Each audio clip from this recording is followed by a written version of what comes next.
Hello everyone, it's John and today's video is about Ironclads. Yes, it's one of the last of my Yaquinto games that I presently own. Who knows, I may pick up a few more as time goes on, but I don't think it's going to be an easy job to do so. But this is one of the games that a good friend of mine, David Kennedy, and I played a lot of back in the 90s. At least I think it was in the 90s. I could be wrong. David, if you're watching this, please let me know.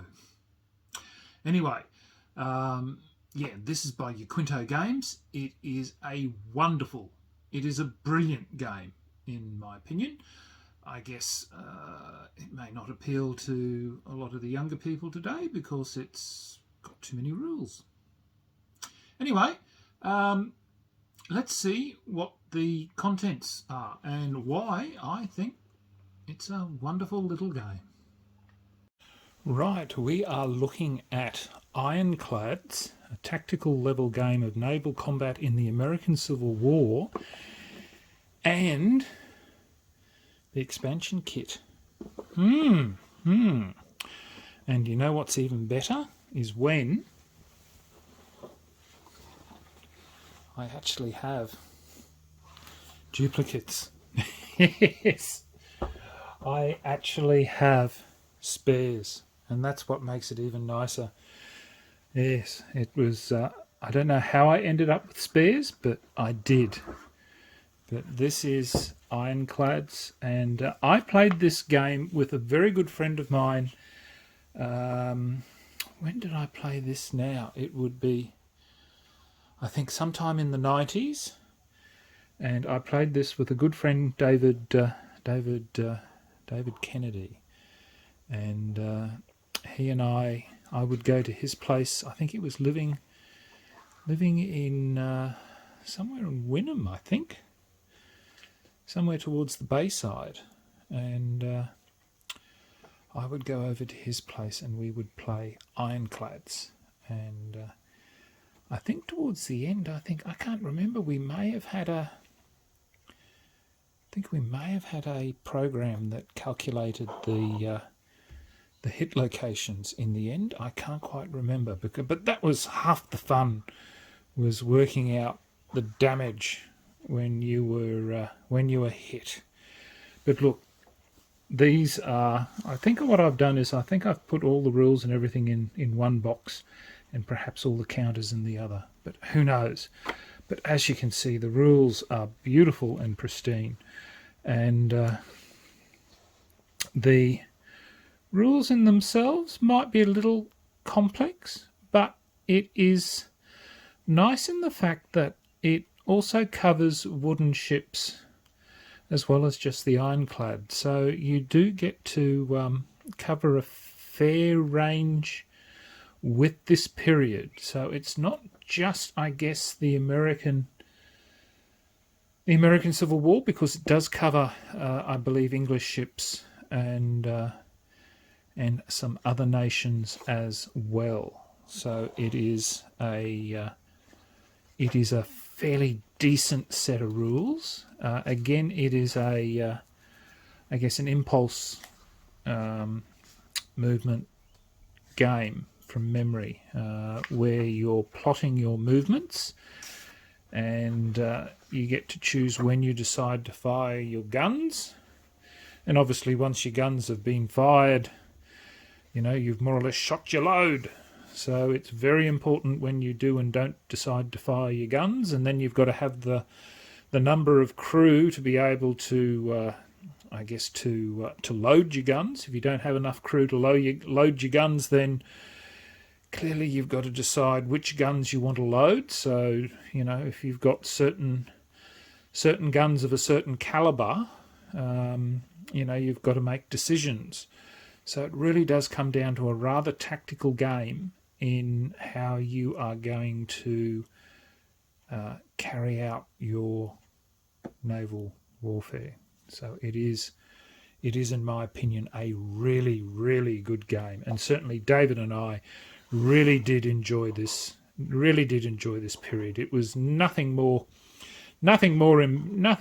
entertaining than, you know, hitting somebody's magazine, or, you know, getting a below the waterline hit, and or things like that. So it is a really good game, in my opinion. So it's been so long since I've played it. Look, I could not, with any good honesty, give any great detail in how the game plays, apart from the fact that you have schematics, which I will get to when I find them. But you have your charts, and of course, like all games for the period, you got literally a bucket load of them, and you have hit tables, and you've got damage tables, you've got ram tables, depending on all sorts of factors. You've got infantry fire tables, melee tables if you do, obviously, boarding and things like that. So there's a lot of things. Sharpshooter. You know, it's really, what you could do in this game was magnificent. It was, you know, some people would say, oh, look, it's far too much information, far too much. But to me and David, I think it was a really good game. And you had special hits, which I think was half the fun, I think, of seeing what would happen. Critical hits. So you're really hunting for those to happen. I've obviously numbered the ships, because you would have, so you'd have the ships. So in this case here, the Heimdall. And don't ask me to try and think what their classifications were. But yeah, so they're all, you know, I numbered them so that I could find the ships based on their numbers, because when I find it, I shall tell you more. But you had, you know, supply depots and things like that, because obviously you could shell certain locations along the shoreline or just in from the shore.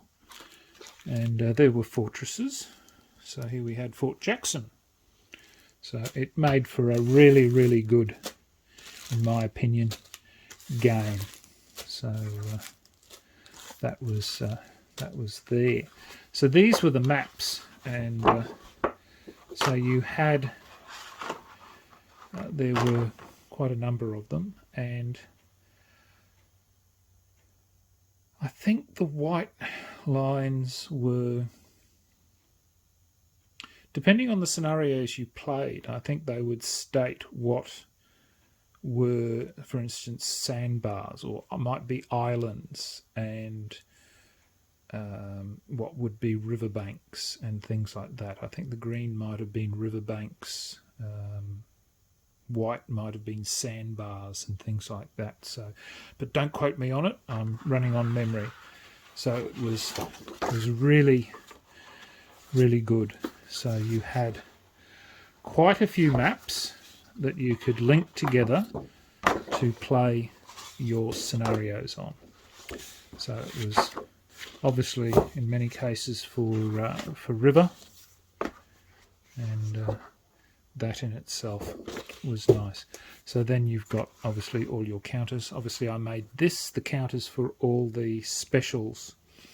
So you had levels of fire. So you had a level 1, 2, 3 and 4 fire. Then you've got, I might push that back a bit. Then you've got, looks like spars. And you've got crippled. Flags, I think, for when you obviously capture. Hulks. Yeah, there's a lot of counters here that are used to represent certain effects on ships. So that was what's sitting in that particular box. Now, what have I stuck in here? In here, I think, right. So in here, I obviously have all the ship cards. And so here's where the ID. So ID 45 is where I obviously, where I've numbered the counters. If I can find 45. I'm not going to find 45 now, am I? Not without having a flippin' hunt. Come on. 40. There we go. So in this bag here, which is 40 to 49, obviously I'll find the ship, which is number 45, sitting in here. So USS Hatteras will be in there. So that's how I've sorted everything. So it'll give all the details of what this particular ship has. So it'll say that it's got 30 pound. It's got a 30-pounder Parrott rifle pointing. Oh, yeah, have I got this in? Yeah, I've got it in fine. So it's got a 30-pounder. So it's a paddle wheel. It's got a 20-pounder Parrott rifle. I believe that's what it is. Parrott rifle, PR. It is Parrott rifle. Yeah, and it's showing its direction. These are obviously fixed and they're only able to fire out to the sides, and the others are a 32-pounder smoothball, and then they can show you how many hexes that these, and then their damage, I believe the damage potential that they have out there. So, and then cumulative damage and all the other bits and pieces. So these are all the cards, and you transfer this information onto these. Okay, showing a bit of age, but each of these vessel logs, and onto the vessel logs is what you'd write. So I don't know if I've got a vessel log that's still here. I don't think, it doesn't look like I've got a vessel log. So I've obviously erased all mine. I've been obviously very, very diligent in rubbing everything out. But yeah, so that's the vessel log that you would record everything that you work in. So these are all the vessels that have all the information that you would need. Then that's my second set of rules. The critical hit table. So basically, I think this is the second set of rules. These are the other rules as combat tables. Yeah, and that's the other set of rules. There's a nicer set. And what you will find is that these are the